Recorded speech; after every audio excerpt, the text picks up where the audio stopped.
Television স্ক্রিনে ওঠা নাম্বারে ফোন করা হলো। কুমিল্লা থেকে বলছিলাম, আমি একটু পারিবারিক সমস্যা নিয়ে আপনার সাথে একটু দেখা করতে চাই। অন্যান্য ব্যবসায় আগে সেবা পরে টাকা হলেও এক্ষেত্রে উল্টো নিয়ম, আগে টাকা পরে জিন সেবা। মাধ্যম বিকাশ। কত টাকা দেবো হুজুর? আমি এখন 550 টাকা বাদাম, 550 টাকা। ভার্চুয়ালের পর এবার অ্যানালগ পদ্ধতিতে অনুসন্ধানে নামা, অর্থাৎ স্ক্রিনে দেখানো ঠিকানা মাফিক পীর ফকিরদের আস্তানা খুঁজে বের করা। তবে প্রথম বিপত্তি হলো সহজে ঠিকানা পাওয়া বেজায় মুশকিল আসান করে যেটুকু ঠিকানা পাওয়া যায় তাদের শতকরা 100%ই যে ভুয়া তার প্রমাণ এবার দেখুন। আমরা খুঁজছি মোহাম্মদপুর শিয়া মসজিদ কমপ্লেক্স। সেখানে একজন জিন পীর থাকেন যিনি জিন বিদ্যায় নাকি পিএইচডি। এ যেন কাঞ্চর চিলের পেছনে ছোটার মতো। পুরো মোহাম্মদপুর এফোর ওফোর করে খুঁজেও জিন পীর কারোই দেখা মিলল না। প্রায় দেখি যে বিজ্ঞাপন দিতে শিয়া মসজিদের ভিতরে গাউসে পাক দরবার শরীফ। না আপনি এসে এমনি দেখতে পারেন, তখন আপনাকে মানে বিশ্বাসিত হবে কি আছে যাচ্ছে না, এমনি কোনো মাজার বলতে নাই। কেউ কি এখান থেকে কোনো তাবিজ কবজ বা এরকম কিছু না, আমাদের এখানে এগুলো তাহলে অ্যাড্রেস যারা ব্যবহার করে তারা কি ভুয়া? আপনার কি মনে হয়? হ্যাঁ, এটা ভুয়া। আসলে এটা আমাদের ব্যর্থতা নয়। ঘোড়ার ডিম তো আর আকাশ পাতাল সবখানে খুঁজলেও মিলবে না। তারপরও অনুসন্ধানী মনকে সান্ত্বনা দিতে কথা বলা শিয়া মসজিদ এলাকার বাসিন্দাদের সঙ্গে। এই এলাকায় থাকেন কতদিন? আছে 3 বছর মতন। আপনি কি এলাকায় গাউসে পাক দরবার শরীফ নামে কিছু শুনেছেন কখনো? না, আমি শুনিনি। গাউসে পাক দরবার শরীফ নামে কিছু কখনো শুনেছেন? না, তেমন কিছু শুনিনি। হতাশ হবেন না। ভেলকি লাগানো নকল জিনের বাদশাদের খোঁজে একেবারে খালি হাতে মাঠে নামেনি খোঁজ।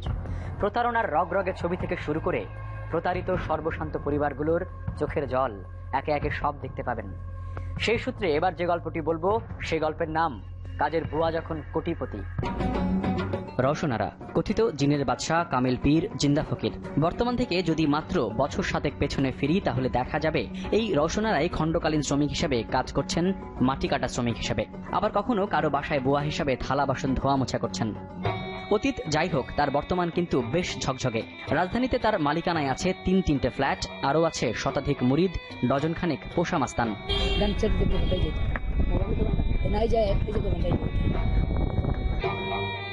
এই ফ্ল্যাটের মালিক হবার আগে তিনি অর্থাৎ রওশনারা যেখানে থাকতেন সেই বস্তি পর্যন্ত গিয়েছিল টিম খোঁজ। চেনা পথে আবারও একবার নিয়ে যাই আপনাদের। ক্যামেরার চোখে চোখ বুলিয়ে অতীত বর্তমানের ফারাকটা একটু বোঝার চেষ্টা করুন নিজ দায়িত্বেই।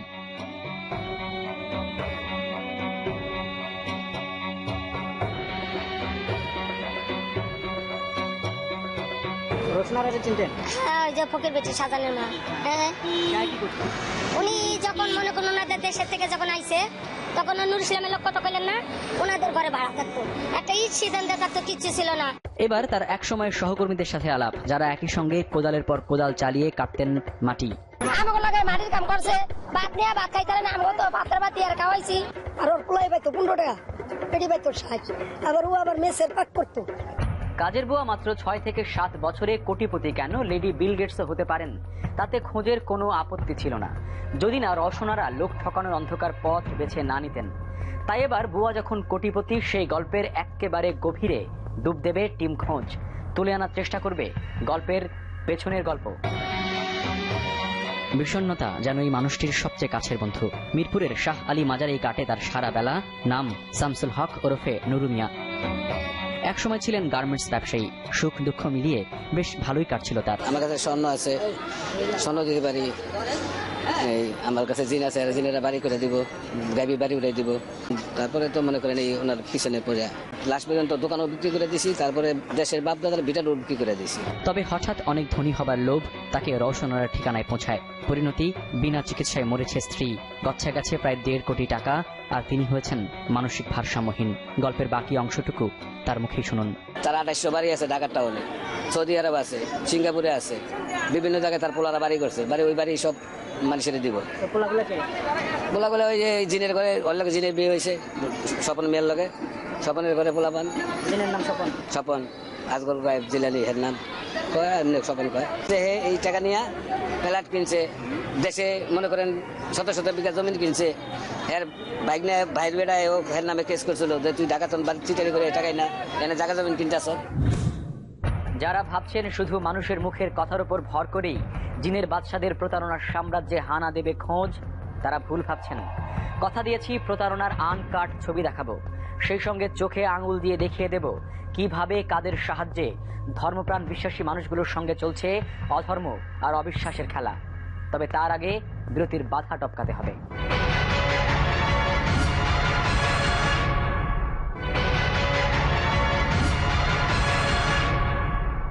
বলছিলাম বুয়া যখন কোটিপতির গল্প, সেই গল্পে একটুখানি কমা দিয়ে এবার আপনাদের জন্য খোঁজের নিবেদন জিন হুজুরের কেচ্ছা, যিনি জিনকে বোতলে ভরতে পারেন, দিতে পারেন চাল আর পানি পড়া। অনুসন্ধিক বেশে সেই হুজুরের তেলেসমাতি যাচাই বাছাইয়ের দায়িত্ব নেবে খোঁজ। সতর্ক সেই অনুসন্ধানে আপনাদেরকে স্বাগত। লোকেশন মান্দাইল কেরানীগঞ্জ, শুক্রবার। অপেক্ষা নয়, প্রতীক্ষা বড় হুজুর জিন হুজুর মাওলানা আমিনুল হাসান সিদ্দিকীর দরবারে। অবশেষে ডাক পড়ল জিন হুজুরের দরবারে। যথারীতি সমস্যার কথা জানতে চাইলেন তিনি। হীরের আংটি চুরি গেছে জানানো হলো তাকে। কবে হারিয়েছেন? 6-7 দিন হলো। তারপর বেশ কিছুক্ষণ ধ্যানমগ্ন থাকার পর সমস্যার সমাধান দিলেন হুজুর সাহেব। চাল পড়া খাওয়ান, 200 গ্রাম চাল নিয়ে আসেন, করতে হয় 12 ঘন্টার মধ্যে, দেরি করতে হয় না, দেরি করলে ওই 1 সন্ধ্যা হয় না। জিনকে মিনারেল ওয়াটারের মতো বোতলজাত করার ক্ষমতা বড় হুজুরের আছে কিনা সেই গোলক ধাঁধার সমাধান একটু পরে দেব। তার আগে 56,000 বর্গ মাইল জুড়ে ছড়িয়ে ছিটিয়ে থাকা জিনের বাদশাদের ভৌগোলিক জীবনচক্র একটু দেখানোর চেষ্টা করি। পলিমাটির বদ্বীপ বাংলাদেশের 64 জেলার মধ্যে 48 জেলাতেই অস্তিত্ব পাওয়া যায় জিনের বাদশা খ্যাত পীর ফকিরদের, যার মধ্যে সবচেয়ে বেশি চোখে পড়বে একেবারে উত্তরবঙ্গের দিকে। উত্তর থেকে এবার যাব দক্ষিণে। বৃহত্তর চট্টগ্রামের কুমিল্লা, ফেনী, নোয়াখালী থেকে শুরু করে চট্টগ্রাম শহর পর্যন্ত আরও প্রায় 1000 খানেক এমন জিনের বাদশার সন্ধান মেলে। আর সিলেট, মৌলভীবাজার, হবিগঞ্জ অঞ্চলে আরও 5 থেকে 700 মানুষ জিন সাধনা করে বলে কথিত আছে। আবারও ফিরব বড় হুজুরের গল্পে, যিনি হীরের আংটি খুঁজে পেতে দেবেন চাল পড়া। তার ভাষ্যমতে যিনি প্রকৃত চোর, সে নাকি সেই মন্ত্রপুত চাল কোনোভাবেই দাঁত দিয়ে ভাঙতে পারবেন না। দেখা যাক তার বিজ্ঞাপনের সঙ্গে পণ্যের মিল বা অমিল কতটুকু। গ্রাফিক্সের খেলা অনেক হয়েছে, এবার চলুন দেখে আসি কিভাবে বাটি চালান দিয়ে চোর খুঁজে বের করা যায়। যদিও এই পদ্ধতি নিয়ে অনেক রকম প্রশ্ন রয়েছে, তারপরেও টেলিভিশনের জন্য এই ছবিটি দেখতে একেবারেই মন্দ নয়।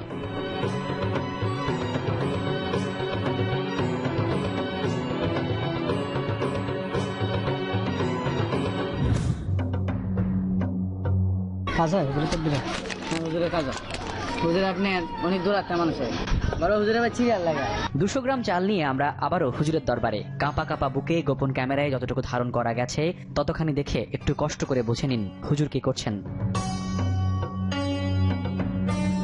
মন্ত্রপুত সেই চাল নিয়ে খোঁজ ফিরে আসার পরে এই চাল অনেকজনকে খাওয়ানো হয়েছে, কিন্তু প্রত্যেকেই সেই চাল দাঁত দিয়ে ভাঙতে পেরেছেন, কারণ হুজুর এখানে ভাওতাবাজি অথবা ভেলকিবাজির খেলা খেলেছেন। সেই চাল দাঁত দিয়ে ভাঙতে পেরেছেন।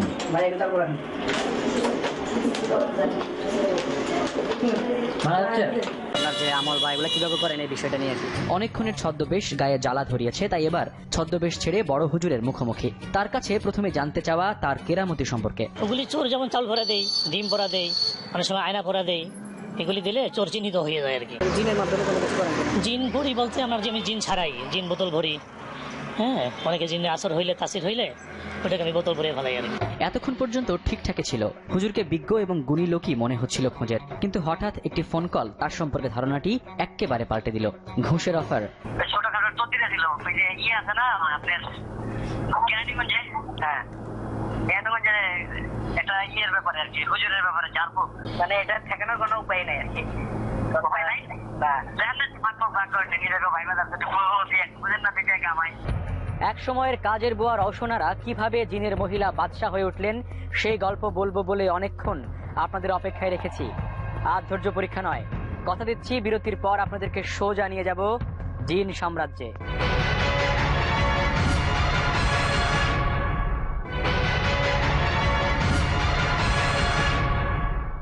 জিনের বাদশার নামে চাঁদাবাজি কিংবা প্রতারণার দায়ে গত 5 বছরে 761 জনকে গ্রেফতার করেছে আইন শৃঙ্খলা বাহিনী। সেই সূত্রে গণমাধ্যমে প্রকাশিত প্রতারিতের সংখ্যা প্রায় 2.5 লাখ। পুলিশি ভাষ্য বলছে প্রতারণা ধরা পড়ার অনুপাত 10 ভাগ মাত্র। এবার পরিসংখ্যানের আঁকাবাঁকা পথ ছেড়ে সোজা রওশনারার সন্ধানে মাঠে নামা। জিনের রানী রওশনারা পর্যন্ত পৌঁছার জন্য খোঁজ টিম প্রথমে অভিযোগের কান ধরে টান দিল, অর্থাৎ ভুক্তভোগীদের সঙ্গে যোগাযোগ। মনের সঙ্গে মন যোগ করে রওশনারার প্রতারণার সূত্রগুলো বোঝার চেষ্টা করুন। হীরার কার্টুন দিবে, গয়নার কার্টুন দিবে, সে কার্টুন দিলে সে কার্টুনে না ঘরের খাটের তলে সেটা থাকবে। এখন বলে মেডিসিন লাগবে, আজকে দিতে হবে 30,000, আবার 2 দিন পরে দিতে হবে 25,000, আবার তার 1 সপ্তাহ পরে দিতে হবে 50,000। এইভাবে দিয়া মেডিসিন আটকায় গেছে। জিনেরা অ্যাক্সিডেন্ট হয়েছে, ঠিক আছে। জিনেরা এখন বর্তমান প্রতি মাসে মাসে জিনেদের বাচ্চা হয়। ওইখানে তারা প্রধানমন্ত্রী এই বইলা আমার মার কাছ থেকে দীর্ঘ 8 বছর যাবত এই যে আমার মার কাছ থেকে টাকা পয়সা নিতেছে। স্বভাবসুলভ ভঙ্গিতেই খোঁজের দ্বিতীয় প্রশ্ন ছিল, জিন কি কখনো দেখেছেন? মহিলার নামটা কি? মহিলার নাম রসনা, আরেকজন আছে লগে, তার নাম হচ্ছে সলেমান। আপনারা যখন তার বাড়িতে যান কখনো কি জিন দেখেছেন? না, আমরা কিছুই দেখিনি। প্রতারণা যখন স্পষ্ট, তখন ফিরে আসার বদলে আরো কেন জড়িয়ে যাচ্ছেন তারা? আশা দেয়, ঠিক আছে, জিন আসবে, জিন মাইরা ফেলাইবো, তুমি ঘরে শুয়ে থাকবা, মাথার ব্রেন এফেক্ট করে ফেলাইছে, কিন্তু কারো কোনো কথা শুনে না। ওইখানে যায় সকাল থেকে সারা রাত সারা দিন বসে থাকবে। ভয়ের পাশাপাশি গাঁজাখড়ি গল্পেরও শেষ নেই। জিনের ঘরে বিয়ে হয়েছে, 80টা ছেলে হয়েছে, 40টা মেয়ে হয়েছে। এরা ওই মরা মানুষের বিচার করে। এরা আগে কোর্টে, আল্লাহর কোর্টে বিচার করে হাকিম। উনি আল্লাহর কথা বলে, নবী আসে, পেগম্বর আসে, তারপরে ঈসা নবী আছে, মুসা নবী হয়, যারা ডাকতে সেই আইসা হাজির হয় তার কাছে। হ্যাঁ, তারা আল্লাহ তো আইসা পড়ে, আল্লাহ তো তারা হাত দিয়া মাথায় বুলাইছে। আল্লাহ কালকে তো যাই এলো, আর আরস মৌলায় যাই এলো, আল্লাহ কথা কয়ে এলো, তোর 10 দিনের মধ্যে তোর টাকা পয়সা দিয়ে এলাম। 80টা ছেলে আর 40টা মেয়ের জননী রওশনার আর জিনের দুনিয়া থেকে আবারও মানুষের দুনিয়ায় ফেরা যাক, যেখানে খোঁজ আপনাদেরকে দেখানোর চেষ্টা করবে কিভাবে জিনের বাদশারা মুঠোফোনের মাধ্যমে প্রতারণার ভার্চুয়াল সাম্রাজ্য তৈরি করেছে। খোঁজের অনুসন্ধান মেরুদণ্ড এস.ইউ. সেলিম এবং আমাদের সোর্স দুজনই এখনো সংসার শুরু করেননি, তবে তারাই কথিত জিনের বাদশাকে ফোন করে পরকীয়া সম্পর্কে জিনের সহায়তা চাইলেন। ওয়াইফের সমস্যা হচ্ছে একটু পরক্রিয়া করে আর কি হুজুর। আমার কথা শুনতে চায় না, বাইরের পুরুষের সাথে বেশি মেলামেশা করে। সাহায্যের অর্থমূল্য প্রথমে 1000-এর মধ্যেই সীমিত ছিল, তবে ধীরে ধীরে সেটা জ্যামিতিক হারে বাড়তে থাকলো। এখন হুজুর এটা কি করা যাবে? কত টাকা হুজুর? এরপর আরো কিছুক্ষণ কাকতি মিনতি করা হলো, তাতে জিন সেবা আরো মূল্যবান হয়ে উঠলো। হুজুর আমার তো এত টাকা হুজুর নাই, আমি তো গার্মেন্টসে চাকরি করি। এবার ধর্মের নামে অধর্মের কাজ চালিয়ে যাওয়া ভণ্ড পীর ফকিরদের ভণ্ডামির আরেকটি উদাহরণ দেই। লোকেশন বন্দরনগরী, সেখানকার একটি মাজারে অনুসন্ধানী চোখে চোখ রাখুন। পরম করুণাময় আল্লাহ ছাড়া ধর্মে অন্য কাউকে সিজদা করা কুফরির সমান। কিন্তু কি করছেন তারা, কেনই বা করছেন, এর পেছনে কোন যুক্তি কাজ করছে? এর বাইরে দান দক্ষিণার নামেও চলছে রমরম ব্যবসা। অনুসন্ধান অজুহাত অনেক হয়েছে, এবার অপেক্ষা প্রতীক্ষা কিচ্ছু নয়। সরাসরি বুয়া থেকে কোটিপতি জিন সম্রাজ্ঞীর আস্তানায় হানা দেবে খোঁজ। সাহসীদের সেই অভিযানে আমন্ত্রণ।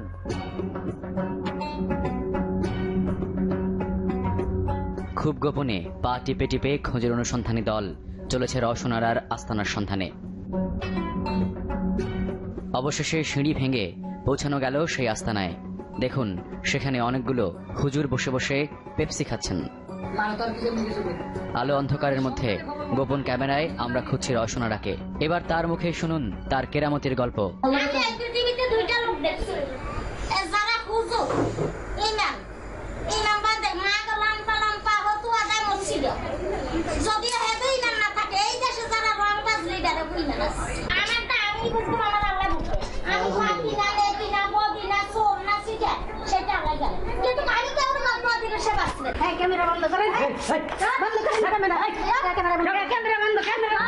ছদ্মবেশ ঝেড়ে ফেলে যখন খোঁজ টিম সত্যিকার সাংবাদিক বেশে রওশনারার ফ্ল্যাটে পৌঁছালো, প্রথমেই খোঁজের ক্যামেরার উপর আক্রমণ করলো তার সহযোগীরা।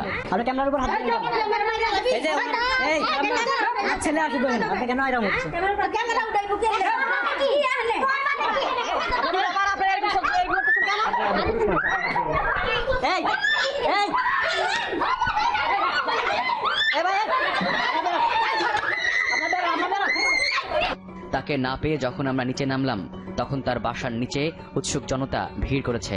তারা একে একে আমাদেরকে বলা শুরু করলেন রওশনারার বিভিন্ন রকম গল্প। কোথায় তার কোন ফ্ল্যাট রয়েছে, কোন জমি তিনি কিনেছেন, একে একে বেরিয়ে আসলো সব তথ্য। হঠাৎ করে দেখে 20 কাঠা একটা ফ্ল্যাট কিনে ফেলছে সে। I don't know from where he got that money, I don't know, and I am not interested that money.